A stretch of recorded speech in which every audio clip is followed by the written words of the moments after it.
Po, Ginoong Pangulo at sa ating pinunong mayorya. Ako po ay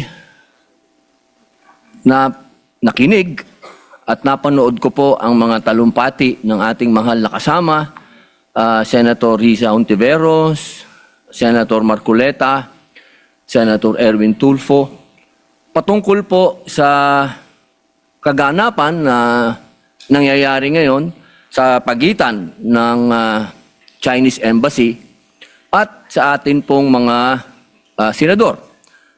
Ang akin po lang mungkahi sana, ako po ay naniniwala, mga mahal kong kasama, na itong usapin nito ay masyadong popular sa ating mga kababayan.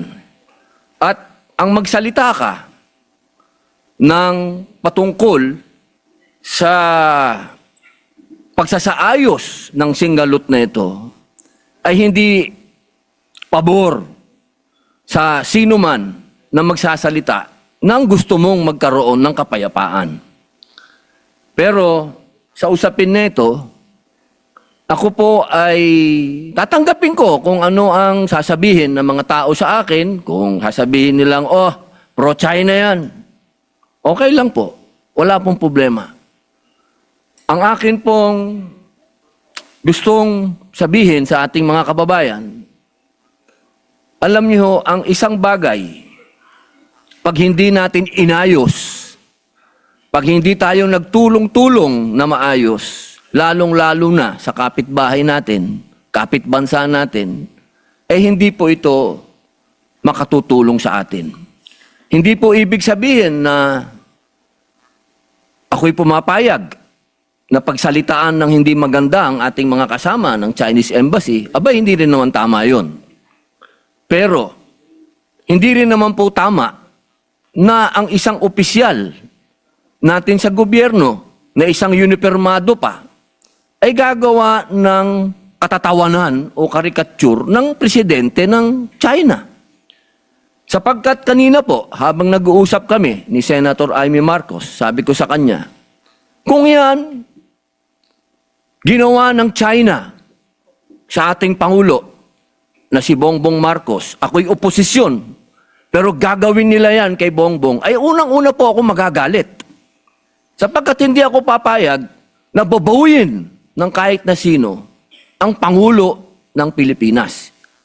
Hindi ako papayag na gawan ng karikature kahit ako'y oposisyon, na gawan ng ganyan ang ating Pangulo. Sapagkat ang Pangulo ng isang bansa, yan po ang tinatawag nating representasyon ng ating bayan, katumbas ng bandila. Kung ano ang tingin natin sa bandila, yan ang tingin natin sa Pangulo. Kaya, kung ano man po ang ginawa ni Admiral Tariela, ay pinakikiusapan ko po siya na huwag niyang ulitin. Sapagkat, pag nambastos ka, babastusin ka rin talaga. Wala po tayong magagawa sapagkat duty ng kahit na sino na ipagtanggol ang kanilang Pangulo.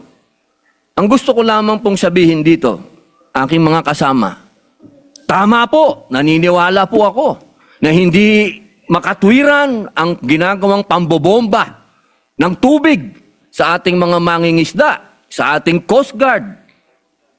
Pero matagal ko na rin sinabi na may budget naman ng Coast Guard, ba't di kayo bumili ng mas malakas na water cannon at gumanti kayo? Hindi naman po pwede na lagi tayong magpapaawa. At parehas naman kayong tinatawag natin tanod ng Coast Guard kayo pareho. Hindi naman kayo gray ship. Ang gray ship, yun ang military. Kapag hindi naman pwede yun. Yun ang tinatawag natin na escalation. Pero kung dalawa kayong white ship dyan at nagbombahan kayo ng tubig dyan, walang ano yun. Walang issue yun. Walang escalation yun. Dahil pareho kayong tanod baybayin. Pareho kayong nagpoprotekta ng coast natin. Pero para sa usapin nang ikaw ay magtatalumpati at gagawin mong katatawanan yung Pangulo ng isang bansa, palagay ko, Inuulit ko po, ako po ay oposisyon. Pero kahit sinong gumawa niyan sa presidente ko, hindi ako papayag. Ako'y tatayo din at talagang makakatikim din sa akin yun ng mga salitang hindi niya makakain.